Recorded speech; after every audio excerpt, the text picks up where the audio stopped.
Peggy 12.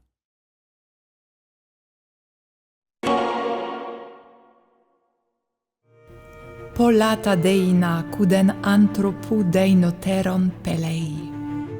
Tuto kai poliu peran pontu, kei merioi notoi corei. Peri brucioi sin peron oidmasin.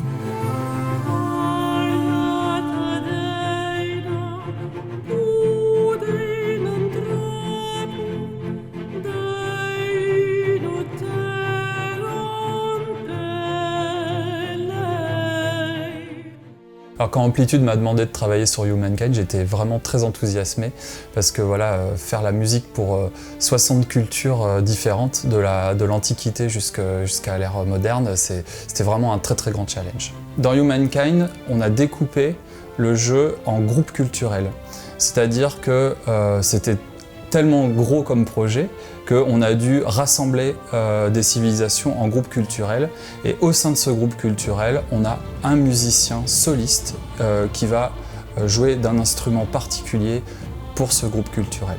On va avoir en tout, par exemple, quelque chose comme 8 heures de musique traditionnelle, donc ce sont des airs connus ou ce sont des improvisations avec des instruments solistes et des petits groupes de musiciens.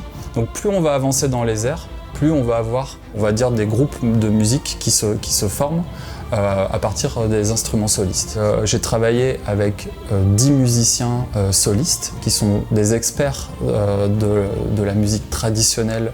Au niveau des instruments, donc on a des flûtes précolombiennes qui sont incroyables, qui sont jouées par un grand maître qui s'appelle Pierre Ramon.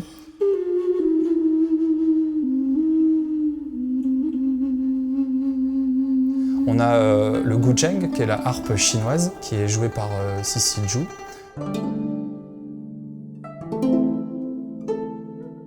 On a un spécialiste de l'Europe médiévale qui joue de nombreux instruments avant, de la vielle à roue.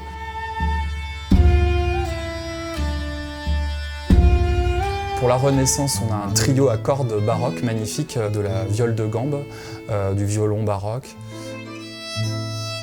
Pour l'Antiquité, j'ai joué des sitars grecs, donc ce sont des reconstitutions de sitars antiques qu'un luthier grec a reconstitué selon les images qu'il y avait sur des vases, par exemple, sur des bas-reliefs. Pour le Moyen-Orient, on a du oud, on a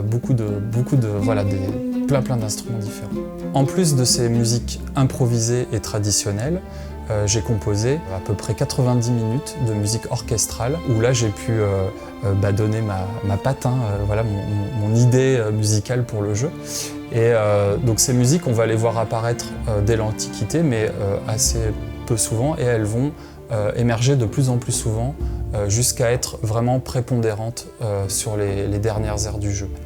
Le travail avec l'orchestre, ça a été d'abord, on a fait des choix aussi de direction musicale. On a une idée un petit peu pastorale, c'est-à-dire on a évoqué un peu la nature avec des instruments à vent, des bois, pour évoquer le terrain, cette dimension d'exploration.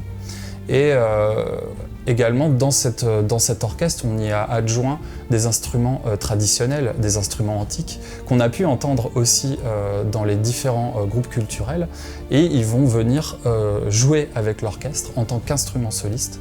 Donc les principaux instruments solistes sont la viole de gambe, qui est l'ancêtre du violoncelle, du violon qu'on retrouve à l'époque baroque. Le doudouk, qui est la flûte arménienne, qui a une sonorité vraiment très belle, très évocatrice. On a le guzheng chinois aussi qui fait une apparition. Et un élément très important de cette musique orchestrale, c'est qu'il y a des chœurs, comme toujours dans les musiques que je compose pour Amplitude.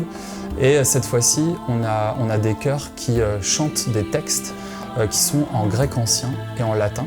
Donc j'ai travaillé avec une spécialiste qui connaît vraiment la littérature antique. Et donc on a des textes de Sophocle, d'Ovide, et qui racontent certaines mélopées de cette époque-là et qu'on a adaptées dans cette musique orchestrale. Donc pour terminer cet épisode, je vous propose d'écouter le thème principal de Humankind, qui vient juste d'être fini de masteriser. Donc voilà, j'espère qu'il vous plaira et que vous allez prendre du plaisir à l'écouter.